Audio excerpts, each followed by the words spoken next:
भारतात संविधान जिवंत आहे तोपर्यंत लोकशाहीची हत्या करण्याचा जो प्रयत्न करेल त्याच्या विरोधात आम्ही रस्त्यावर उतरतोय आणि भविष्यात पण उतरत राहणार. परत लक्षात घ्या की हे विद्यार्थी ज्यांना लाठीने मारलं गेलंय, ज्या विद्यार्थ्यांना लाठीने मारलं गेलंय त्यांची जर तुम्ही व्हिडिओ फोटोज जर बघितलात तर त्यांना त्या लाकडाला खिले लावून मारलेत. असं एखाद्या जनावराला पण नाही मारतो तसं माझ्या एखाद्या देशात राहणाऱ्या विद्यार्थ्यावरती लाठी चालवली आहे. ह्यांचे हात पण गेले नाही. हे सगळे मारत असताना आज आम्ही इथं काय जमा झालोय की आम्हाला राहावंय नाही, आम्हाला घरात बसवय नाही, आपल्याला घरात बसवय नाही का? कारण का दिल्लीत आपल्या घरातला सदस्य आपला माणूस तिथं मार खातोय, तो पण हक्कासाठी.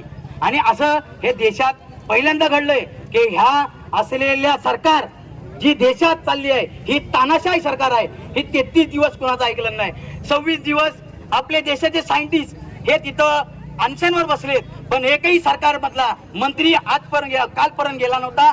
आज सकाळी जसं विरोधी पक्षातली लोक रस्त्यावर उतरली, जसं प्रत्येक गावातनं नागरिक प्रत्येक जिल्ह्यातला नागरिक प्रत्येक स्टेट मधला नागरिक उतरला रस्त्यावर, तेव्हा या देशातल्या असलेल्या या सरकारने दखल घेतली आहे. मग अशा पद्धतीची जर अशी कृती करत असेल ही देशातली सरकार, मग आम्ही जायचं कुणाकडं? आज ते सांगलं जातंय की हे विरोधी पक्षातले सगळे नेते उतरलेत आणि राजकारण करताय. अहो एक गोष्ट लक्षात ठेवा, राजकारण करायची कुणाला हौस नाही, पण राहुल गांधींना जेव्हा तुम्ही उचललात तेव्हा 150 करोड ज्या लोकांचा प्रतिनिधी, देशाचा प्रतिनिधी जेव्हा देशाच्या विद्यार्थ्यांचा विषय ठेवतो तेव्हा तुम्ही त्यांना उचलताय. अहो तुम्हाला असं का वाटतं की नागरिकांनी फक्त सहन करायचं? जर मुसलमान बोलला तर तो आतंकवादी, विद्यार्थी बोलला तर तो आतंकवादी, इन्शाल्लाह बोलला तरी आतंकवादी. मग मुसलमानांनी काय तुमच्याकडनं का दाखले घ्यायचे का? या मुसलमानांना अधिकार या संविधानाने दिलाय. हे देश जेवढा तुमचा आहे तेवढाच आमचा राहणार आणि पुढे पण राहणार.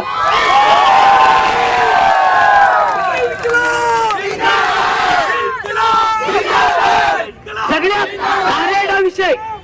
घाणेरडा विषय 20 पोरं ही मेली गेली असं घोषित केली, पण माझा असा आरोप आहे या देशातल्या सत्ताधारी जेवढे मंत्री बसलेत यांनी त्यांचं मर्डर केलंय. हे जे देशाचे जे लोक हे जे मरतायत ना, ही कुणामुळे मरतायत, हे कशासाठी मरतायत? अहो जर भविष्यातला यांचा एक इंटेन्शन आपल्याला क्लिअर आहे. यांनी काय ठरवलंय की देशातला जर विद्यार्थी जर शिकला नाही तर आम्हाला प्रश्न करणार नाही, म्हणून यांना शिक्षणच नाही द्यायचं, ही यांची मानसिकता आहे. काल पण आपल्या चिपळूणमध्ये काही असतील कोण असतील मला नाही काही घेणं देणं, त्यांनी आले आणि विरोधी पक्षाच्या नेत्यांसंदर्भात गैरवर्तन करतायत, चुकीच्या पद्धतीत बोलतायत. अहो विरोधी पक्षातला व्यक्ती नाही उतरणार मग कोण उतरणार? भाजपवाल्यांनी असलेल्या विद्यार्थ्या समर्थनात काहीतरी बोला. एवढी काय लाज विकन खोलीत काय तुम्ही आमच्या भविष्यासोबत का खेळताय? प्रत्येक विद्यार्थी तोच प्रश्न विचारतोय जो प्रश्न आज आम्ही विचारतोय. आम्हाला काय हाऊस आली काय तुमच्या विरोधात बोलायला? पण तुम्ही त्या पद्धतीचे काम करताय म्हणून आम्ही तुम्हाला बोलतोय आणि पुढे पण भविष्यात बोलतच राहणार. हे इथंच थांबले नाही, हे कुठपर्यंत थांबले? एखाद्या महिलेसोबत कुठल्या पद्धतीची वागणूक केली पाहिजे हे सुद्धा त्यांना समजत नाही. एखाद्या महिलेच्या वरती छातीवरती पाय ठेवून चालतायत, ही कुठली सभ्यता आणली? त्यांचे कपडे फाडले जात आहेत, ही कुठली सभ्यता आणली? ही लक्षात ठेवा, ही हुकुमशाही अजून जिवंत आहे. जेव्हा तानाशाही राजशाही चालू कराल तेव्हा तुम्ही इंग्रजांसारखे वागायला चालू करा. हे ब्रिटिश काल, जेव्हा ब्रिटिशांना जर महाराष्ट्र या देशातून खदेडून काढलंय तर लक्षात ठेवा भाजपवाल्यांना जास्त वेळ जाणार नाही, 100% तुम्हाला पण काढणार. मुसलमानांनी सहन केलं, यापुढे करणार. तुम्हाला सांगतो प्रत्येक वेळेला प्रत्येक विषय झाला की मुसलमान असा, मुसलमान तसा, मुसलमान हे. अहो पण तुम्हाला एक गोष्ट समजली पाहिजे, त्या जंतर मंतरवरती भाजपवाल्यांनी एकाही व्यक्तीने पाणी नाही पाजलं. या जेव्हा 2021 ला फ्लट आला तेव्हा कुठल्या पक्षाच्या लोकांनी इथं पाणी नाही पाजलं. तिथं माणुसकी जिवंत होती आणि देशात पण माणुसकी जिवंत राहणार. त्यांना आज वाटतंय की आम्ही केलंय, आम्हीच करतोय, आम्हाला कोण बोलणार नाही. पण एक लक्षात ठेवा, महाराष्ट्रात या देशात ज्यांनी प्रयत्न केले देशाला गुलाम करण्याचं त्यांना आम्ही खदेडून काढलंय आणि भविष्यात पण काढणार. महाराष्ट्रात आणि देशात 3 लोक अशी आहेत ज्यांनी आपल्याला लावले दलिंदर. त्यांचं नाव आहे नरेंद्र, धर्मेंद्र आणि देवेंद्र. अशा लोकांना घराजवळ येता येता पाठवलीच पाहिजे परत, की तुम्ही जेव्हा आमच्याकडे मतदान मागायला येता ना, तेव्हा तुम्ही लोकशाहीची व्याख्या तुम्ही सांगता आम्हाला, आणि जेव्हा मतदान होऊन तुम्ही सत्तेत बसता तेव्हा तुम्हाला असं वाटतं की काही फरक पडणार नाही. ती असलेली कोण आहे ती ऍक्टर कंगना राणावत, ती अशी सांगते, काय सांगते की लोकांनी आम्हाला निवडून दिलंय, आता आम्ही निवडून आले, बघायचं काय? तुझ्या बापाचा देश आहे काय? तुझं काम काय? तुझं काम आहे नाचणं, तुझं काम आहे ऍक्टिंग करणं, ते कर. देशाच्या एका पण विद्यार्थ्याला जर लाठी लागली तर हा कोकण 1001% दक्षता घेणार, आणि आम्हाला काय पण झालं तर आम्ही पुरे पडणार.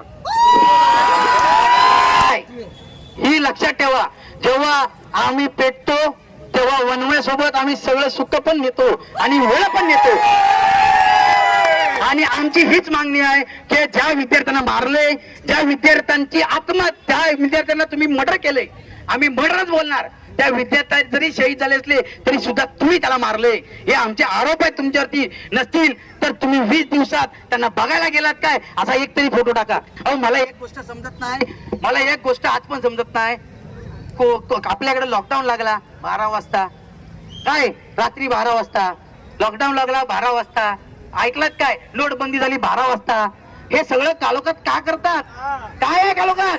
हे कालोखात चोर फिरतात, चोर, हे माहितीये ना. अमोघून देशात जे आले आहेत चोर, त्यांना आम्ही बोलतो हो आता घरपोच, आणि आम्ही त्याला करणार, हे लक्षात ठेवा.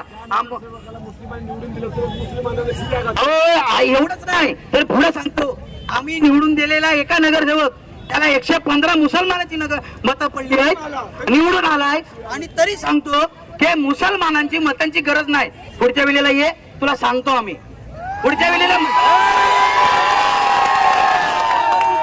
आम्ही राजकारण कधीही केलं नाही, आम्ही भविष्यात पण राजकारण करणार नाही. आम्ही एकच करतो, विकास कामाचा विषय असेल तर आम्ही पुढे येतो आणि आम्ही काम करतो. पण आम्ही तरच सांगतो, अच्छे दिन आएंगे वो कभी 2029 के बाद, तेव्हा आपण सरकारला परत पाठवू, हे लक्षात ठेवा. आता वरच्यानी आपल्याला साथ दिलाय, वरच्यानी सांगितलंय की मी आज पाऊस थांबवलाय तुमच्यासाठी, तुम्ही करा, मी पण तुमच्या सोबत आहे आणि विद्यार्थ्यांसोबत आहे. अशाच पद्धतीने आम्ही छत्रपती शिवाजी महाराज यांच्या महाराष्ट्राचे वैशिष्ट्य आणि भविष्यात पण राहणार, आणि आम्ही लढत राहणार, कारण का आमचा इतिहास हा लढण्याचा आहे, भिडण्याचा आहे, आणि 100% भिडण्याचा आहे. आता आपण शांतपूर्वक जायचंय, आणि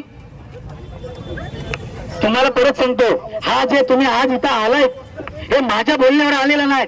तुम्ही एक जागृत नागरिक आहात. तुमच्या घराच्या व्यक्तीवरती लाठी पडली, तुमच्या घराच्या व्यक्तीवरती अत्याचार होते म्हणून तुम्ही आलात, आणि भविष्यात हीच तुमची जिंदादिली बोलतात.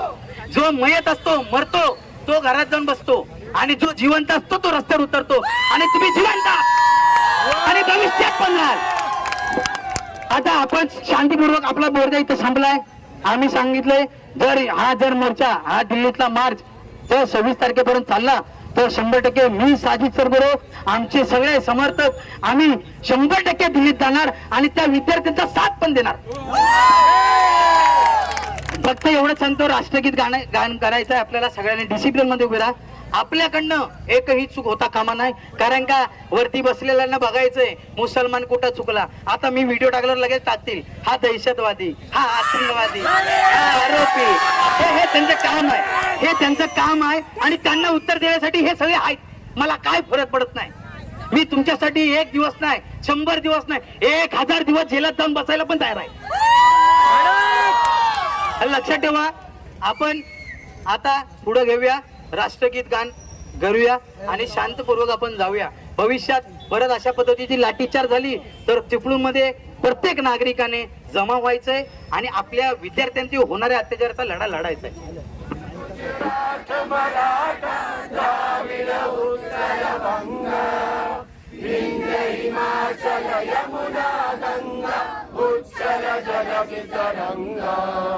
तब शुभ नामे जागे, तब शुभ आशीष मांगे, गाए जब जग गाता, जनगण मंगलदायक जय हे भारत भाग्य विधाता